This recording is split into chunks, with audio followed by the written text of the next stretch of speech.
Check this picture out of what I look like not long after my hysterectomy.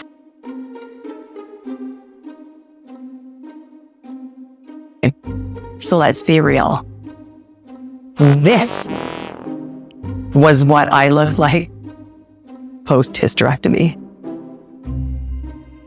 Hi everyone, and welcome to my first official episode of this channel. I was trying to figure out what I would like to base my first episode on, and I had a lot of ideas that came to mind, but I really thought what better way to kick off this channel than to base it on the very event that inspired it in the first place, my hysterectomy. Different. So today we're just going to dive into what I experienced in my personal journey. Welcome to Hysterectomy Hysterics. So what led up to my hysterectomy? Let's start from the beginning. I'm not going to go into great depth with my medical history, but I will say is there were some irregularities with my health. I explored several options to treat my condition, but unfortunately none were effective. So ultimately, a hysterectomy became my last resort. Leading up to the surgery, as well as the surgery itself, went perfect. I was very fortunate to have an amazing surgeon. Her practice, her office were just phenomenal. They eased every concern and every fear I had. My surgeon was very clear in explaining what occurs before, during, and after. No question was stupid, and trust me, I had a lot. And she really put my mind at ease, made me see in a light that this is the best possible option for me. The surgery itself I had was about 3 or 4 hours from what I was told.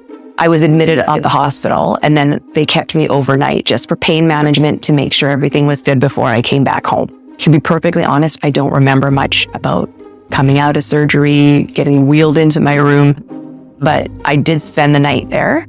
The hospital was great, and the next morning I was discharged. When I got home, I was told I really needed to take it easy. And so my surgeon had set certain expectations, what was to come after the surgery, what to expect, what you can and can't do. One of the first things she had said was, recovery takes about 6 to 8 weeks. There were other conditions and limitations she had advised me of. So here's my pickle.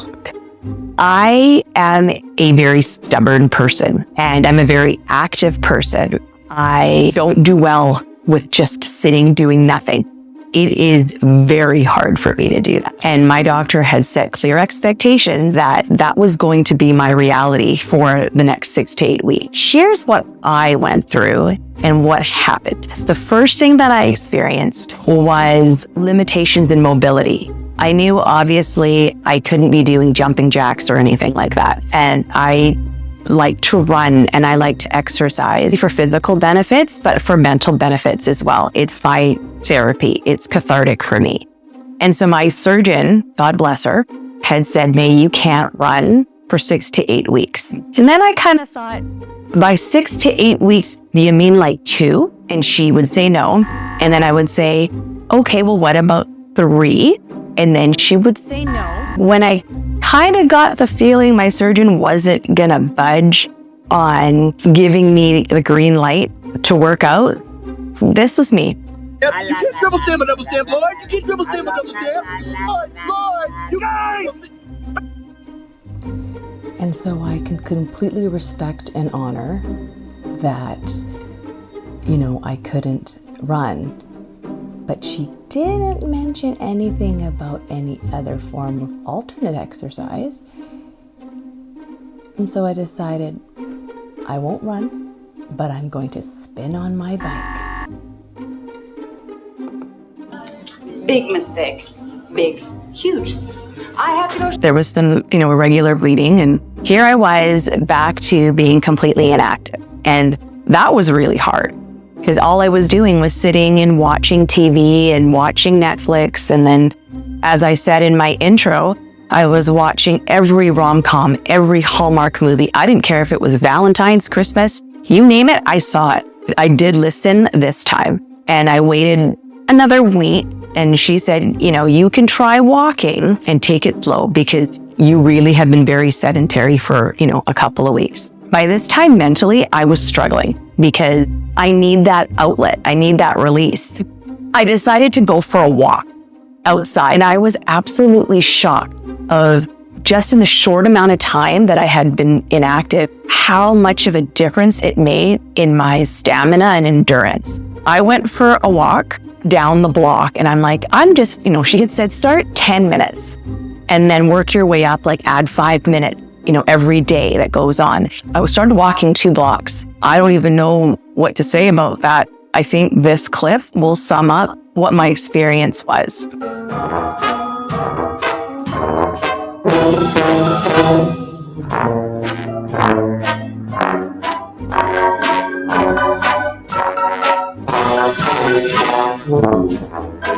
I'm not even exaggerating. That truthfully was what I was like the first time on pavement after my surgery. It was a very disappointing and discouraging moment for me. It was also a moment like of reality where I had to really tell myself and accept that there are limitations. I kind of just adopted walking here and there and listened to my body. If I didn't feel it, I didn't feel it. If I did, fill my boots. So that's what I did. Here we are now. I am just over a month and a half after my surgery, and I will be documenting my journey of getting back into fitness and getting back into what was my routine before. But I'm really going to be starting from ground zero. Starting next week, I am going to start exercising back to, daily in the morning, making sure it's a good variety of cardio and weights. But I am really going to be kind to myself and be realistic that it's going to take a little while to get back to where I was. Know that that's okay. So that was my experience in terms of mobility. Another thing that I didn't expect was bloating. I understand when you have major surgery, your body's natural response is inflammation. I get it. I knew that obviously not like I would be a swimsuit model or anything coming out. Didn't anticipate the degree of bloating that occurred with my body after my hysterectomy. I just remember coming home and I was all bandaged up, but I remember looking in the mirror and I was shocked at how bloated I was. And I gave myself some grace and I'm like, you know what?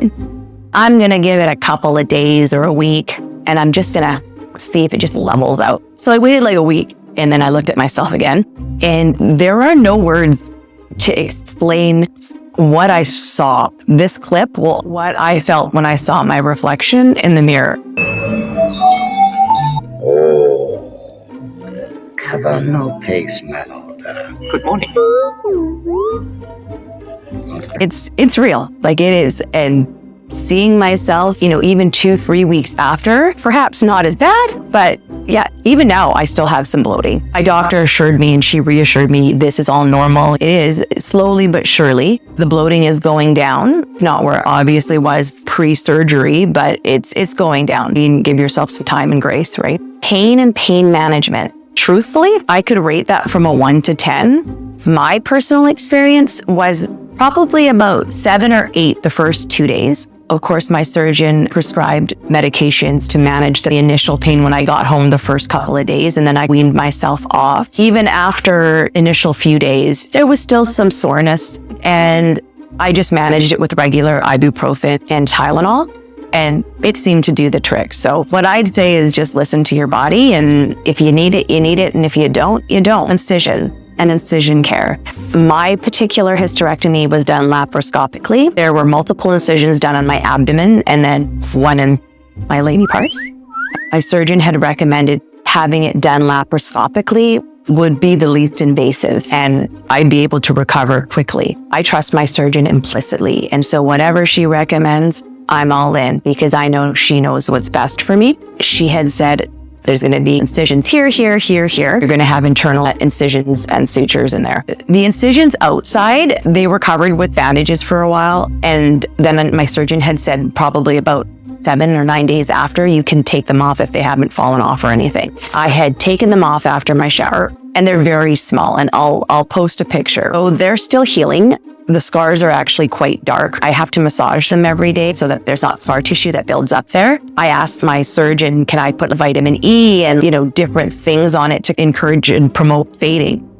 Right now, they're still dark, and granted, it's still very early on, but I'm hoping they'll fade a bit. Multiple times a day, I'll apply a scar cream. I'll give you guys an update on that. Sleep disturbances. This was something that I experienced probably about a week after, and I used to be like an Olympic sleeper. You could have the world come crashing down and I would still be sleeping soundly like a baby. I usually go to bed at 9, 10, and then I get up at about 5, 6. After my surgery, I noticed I couldn't sleep. The first couple of nights I understood because if my meds wore off, the pain would come back and then I would wake up. A couple of weeks after, I did notice I was always waking up multiple times at night. And for some people, that's totally normal. But for me, I never wake up at nights. I'm still getting used to that. It's manageable, and I'm really trying to get back into a sleeping schedule, especially now that I'm back to work. If I can't sleep, I'll take a melatonin, and usually that does the trick. One of the things that I think was really hard for me was the emotional aspect of a hysterectomy. I didn't think it would hit me as much as it did. I knew that the chapter of my life of having more children was over. I was desperate to get these irregularities in my body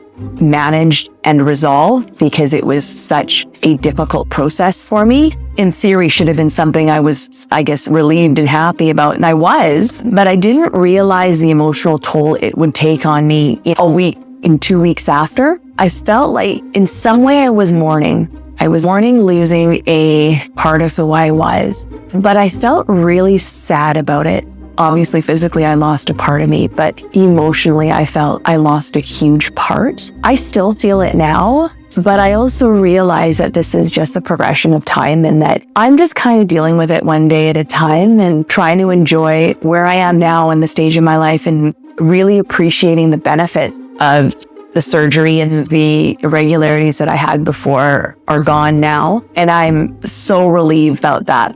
And now just day by day, it gets easier, but I'd be lying if I said I'm 100% happy and it doesn't take away from the part that you still had a loss, and then understand that it's okay to feel that way. That's the emotional aspect in a nutshell for me and my hysterectomy. One other thing I think that I experienced, I actually found was somewhat comical after I got past the disappointment. My clothes didn't fit. My midsection was considerably large, like Buddha large. On Valentine's Day, my husband was wanting to take me for a Valentine's dinner and I didn't feel up to it. And we ended up going a couple of weeks after when I was a little bit more mobile. We had booked this lovely Italian restaurant, no kids. I really wanted to get dolled up because when you're in moo-moos for the better part of 3 weeks, you don't feel great about yourself. I'm like, I'm going to get dolled up in jeans and a bodysuit, and I'm gonna just rock my stuff. And I tried a few things and they didn't fit, and I got really angry. And I tried more outfits and they didn't fit. And then I got progressively more angry. And then I said, screw it. I'm gonna make myself fit into something. I got dressed up in my mom jeans and a bodysuit, and off we went to the restaurant. Halfway to the restaurant, which by the way is 9 minutes away, I was in pain because the seatbelt was so tight on my stomach. And I'm like, no, I'm going to tough it out because it's Valentine's Day and I'm a fighter. I powered through that car ride and got to the restaurant. And my husband and I really don't go for dinner out very often because life's so busy and the kids, and we don't really go out very often alone, right? Just the two of us, which I typically enjoy. The minute I got seated, the jeans was cutting more into my stomach. And so every time I hunched over to talk to him, it literally cut off my circulation. I was in so much pain, but I know that my husband really wanted to do this, and I wanted to do this for him and for us. So I sat there, had my menu, and the waitress came and asked, how are you? And, here's a menu. Can I offer you anything to drink? And I'm like, no, here's what I'm having. Okay. I want this pizza. I want this. I don't want appies.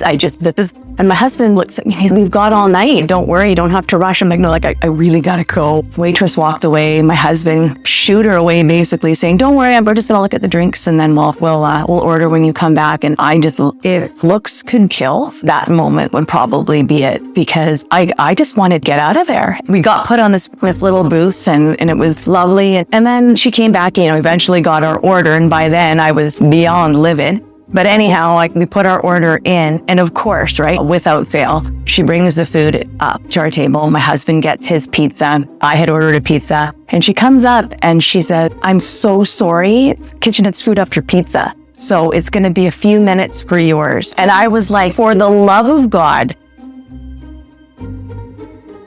just give me anything. So she had said, "No, we want to make you your pizza, but guess what? You can keep this one that they made an error because they had made a Hawaiian pizza." Usually, if I got something for free, my God, getting a free pizza is like winning the lottery. I would be absolutely ecstatic about it, but I was so uncomfortable. I couldn't even say anything. At this point, I feared for my health. I couldn't breathe. So they had long tablecloth. So I decided to shimmy my pant further and further down because then the garter of my pant wasn't cutting in to my gut. But like as the night went on, and by night, I mean 4 minutes later, it just was even more uncomfortable. I had basically created this diversion where I could pull my pants down as low as I could, and then the tablecloth would kind of cover the areas that were exposed. So yeah, my pizza came. We got our free pizza because you know what? I'm not going through all of that for nothing. Like I'm getting my free pizza. Then he's like, "Do you want dessert?" And